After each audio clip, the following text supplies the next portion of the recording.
several times in each chapter, we see how helpless Krishna is.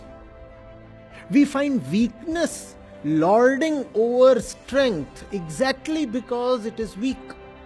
Srimad Bhagavad Gita is an epic struggle, and Krishna is the struggler. It all tugs at your heartstrings. It's actually a song, as much of melancholy as of wisdom. And that's the reason I love the Gita.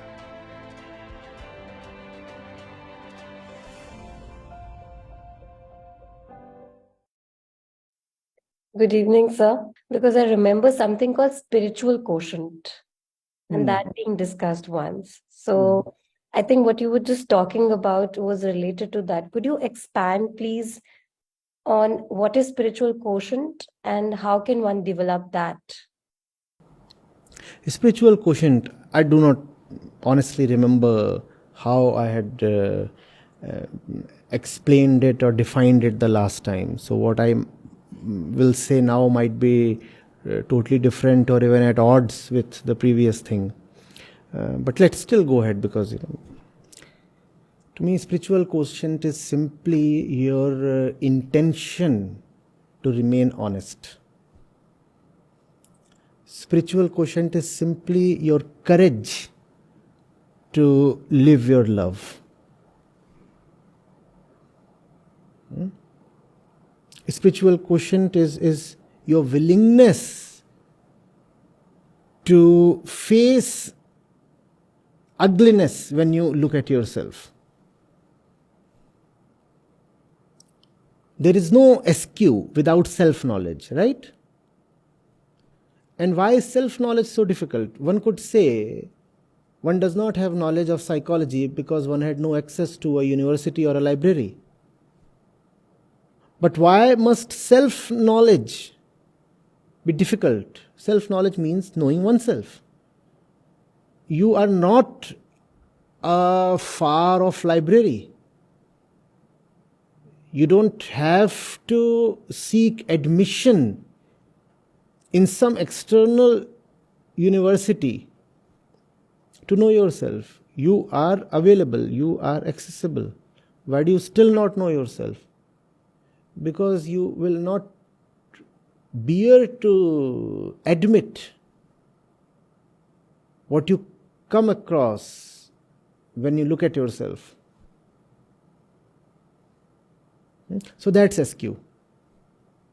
The willingness to not to be dishonest to oneself. To the love towards truth. What is the price I am prepared to pay?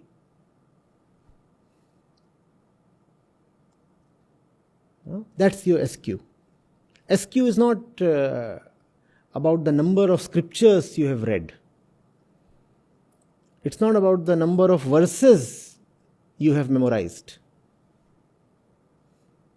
Nor is it about the number of rituals that you practice. It's not about how disciplined you are with your religious practices. No, SQ is none of these. SQ is love, honesty, courage. Love towards the truth, honesty in terms of acknowledging the truth, and the courage to admit that you have been a liar. Worse than a liar, you have been a lie all along. If you have that, then you have a high SQ.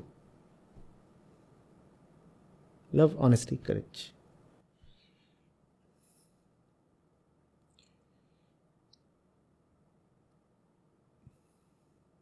And how does one progress, or is it something that one can develop or increase or enhance in oneself? If one wants to. So how Does one develop SQ by having love, honesty, and courage? It's a choice. It's a choice. When something is a matter of choice, it need not be developed. One does not develop when it comes to a choice. One exercises a choice. One exercises it. See, if you do not have muscles, you develop them. The problem with people is not that they do not have a spiritual muscle. The problem is that they do not exercise it. Now that's a choice. Having a muscle is one thing. Having it and still not exercising it is another thing. What's funny is that when you exercise it, you develop it. So how do you develop love, courage, and honesty?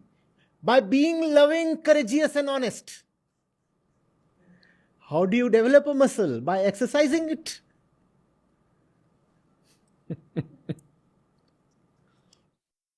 As opposed to something like an intelligence quotient, which, supposedly is, Yes, it's not a matter of practice. It's not a matter of practice. You could say it is a matter of practice, but much before the practice comes the choice. Developing the muscle by way of exercising it involves repetitions and practice. We agree. But all that is a choice. Because the muscle pains. When you stretch it, when you pull it, when you lift that weight, it pains. There has to be a willingness to bear the pain. There has to be a love for strength. There has to be honesty to admit that you are responsible for your own weakness if you do not exercise it. If you do not exercise your muscles, then you are the one who is choosing to remain weak. So it's about just taking a decision. I decide to not to be afraid. A lot of people will say this is simplistic or utopian or impractical. But it's after a lot of consideration that I'm saying that this is the only practical and possible way. There has to be a decision. Nothing else works. A moment comes when you simply say, I drop all the nonsense. And that moment, it is very possible, might not come after thousands of years of practice. Practice does not lead you there. You can keep practicing and yet never decide to drop it. And you can drop it right now. So all things kept aside, it's a matter of choice. SQ is choice.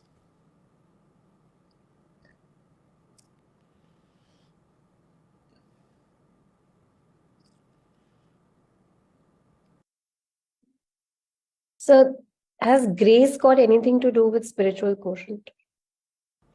Even grace is choice, you see. And that choice is not made by grace.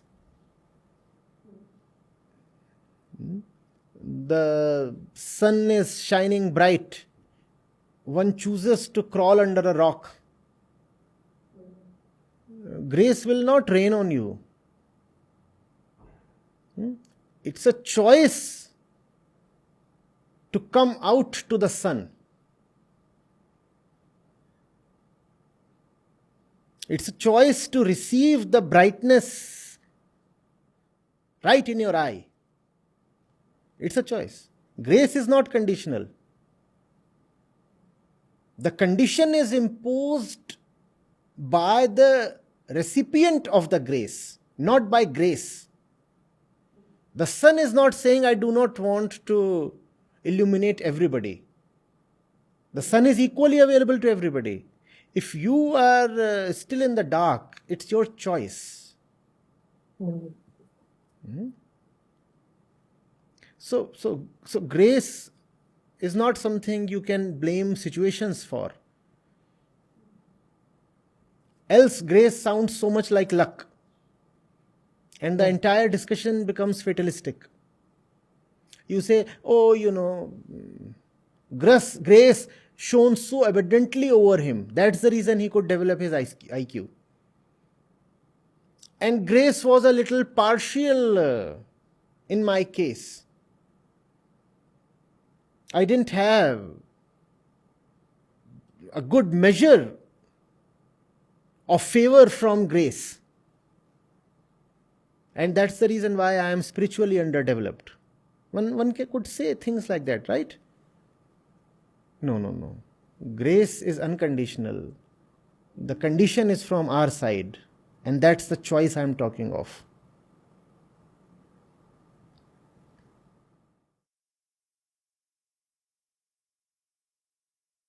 Thank you, sir.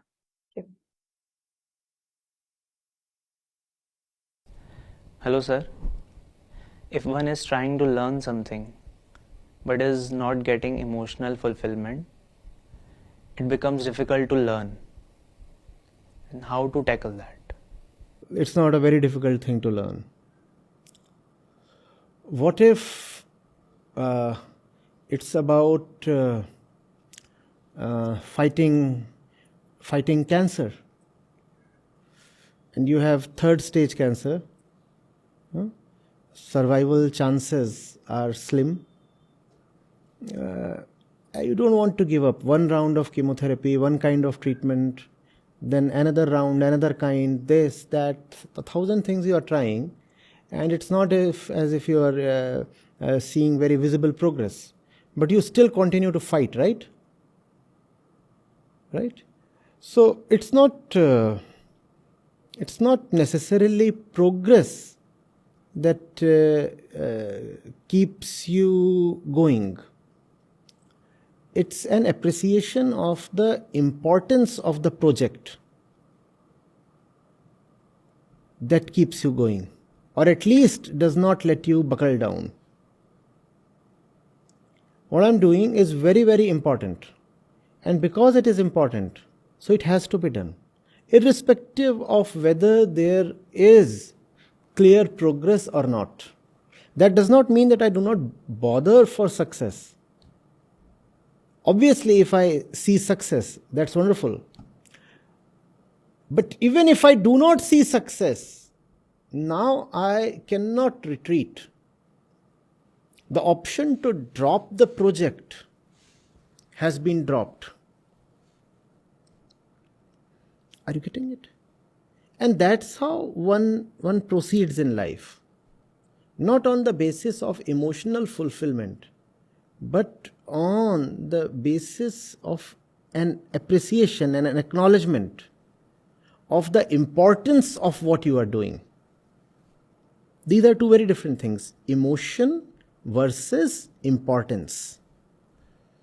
You can be emotional about something very unimportant, right? If you look at emotional people, mostly they are emotional about very trivial things, are they not? Somebody is emotional about his handkerchief, and that happens. People argue and then they get emotional. And the argument was over something very flimsy. So it's not your emotion that can really take you through the travails of life. You must know what is really, really important. And for that, you need attention. You need to have an honesty, a love that does not allow self-delusion. You cannot tolerate to keep yourself in the dark. You say, fine, even if I lie to others, even if I misrepresent to others, at least let me know for myself what the reality is like. And when you know that, then you come upon the real importance of something, anything. And that's when your commitment and your real energy is activated. Emotional attachment or emotional fulfillment, all this is all right, but it cannot take you far. You cannot spend an entire life on an emotional upsurge. If you want to unflinchingly remain with something, then you must know who you are and why that thing is important to you. Emotion mostly arises from blind physical tendencies. It's an upsurge, it's a balloon, it's a tide. And the tide has both ebb and flow. There is nobody who remains or can remain in an aroused emotional state for too long. Can you? So even if emotion does unleash energy, it is short-lived. Anger, for example, opens up a lot of energy within, adrenaline. But how long can you afford to remain angry? You will die of high BP. You will get a cardiac arrest if you are continuously angry for a week. A week is probably too much. 2 days, maybe 6 hours, you are gone.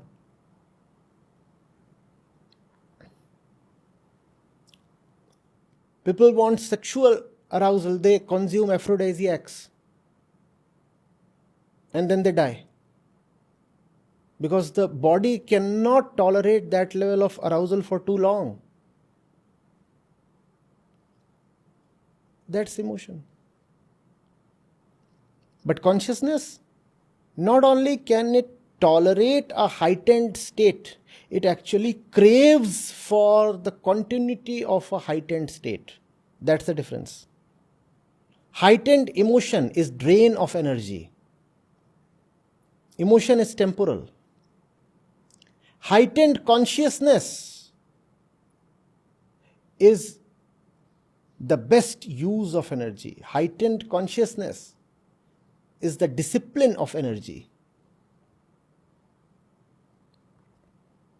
So you require understanding rather than emotion. And when you understand, a beautiful thing happens. Emotion toes the line. If you really understand, you will find a great change in your life. Your emotion will become a follower of your understanding. And there's no better state you can aspire for as a conscious being. Now, emotion is not your enemy. Now, emotion is not a blind lead. Now, emotion is not even a blind master leading you into dark forests. Now you are indeed still emotional. You do experience emotion, but the quality of experience has changed. The quality has sublimated. It's the experience of a scientist. It's the emotion of a scientist when he sees something extraordinary in his laboratory for the first time. It is the emotion of a saint when he looks at all the suffering and ignorance widespread in the world. The scientist, you can find his face laced with tears. The saint too is crying. Obviously, there is emotion. But this emotion has a totally different quality because it is arising from your understanding. Are you getting it?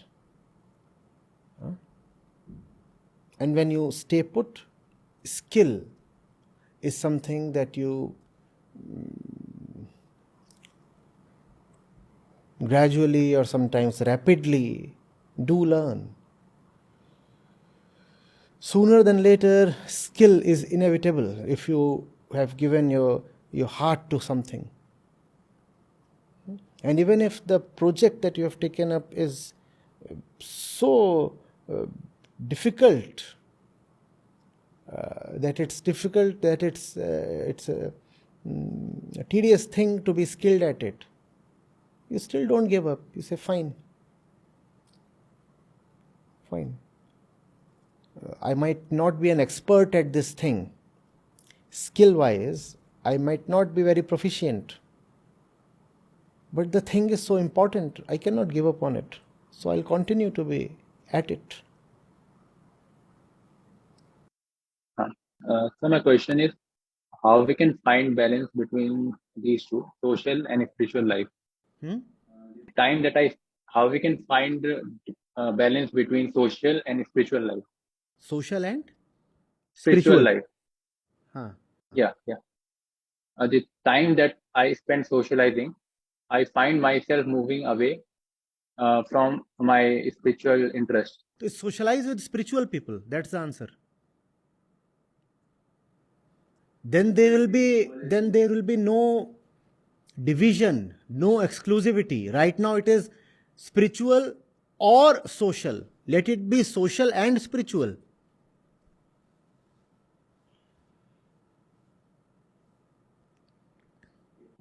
But sir, you cannot find like-minded people whenever you want. Means you have to be in the situation. Are you so unique and special? Seriously? No. So there are others. It's just that we are slave to our past and habits. So we carry some friends from the past or from coincidence, and then we stick to those people. There is no need.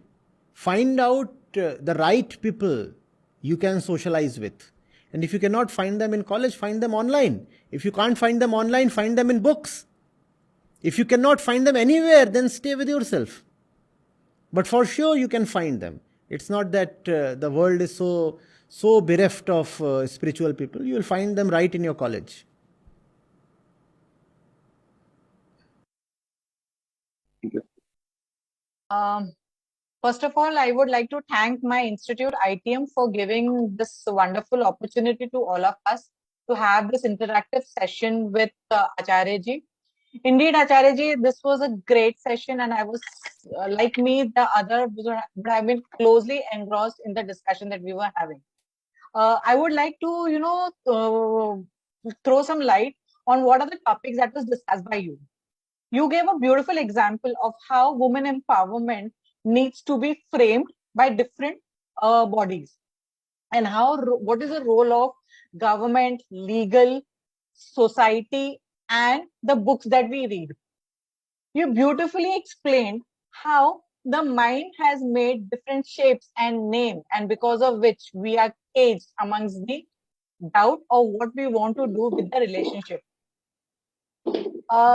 There was a beautiful question asked by few students on Vicago, okay, which was beautifully explained that it keeps repeating, and it is not just with you. It has happened in past by many, and when we experience it again, okay, we say something new has happened with us. Okay, beautifully told by you that yes, the importance has not to be given to the shortcuts of learning, but we need to read our religious texts. We need to get back to the habit of reading and learning through it, so that we have an in-depth knowledge. And when we have an in-depth knowledge, the way to spirituality is going to be high. Thank you so much, Acharya ji, for giving your precious time, your input on the session. Thank you so much, Acharya ji, for this insightful session. Thank you. I thoroughly enjoyed. Even we thorough. Thank you, sir.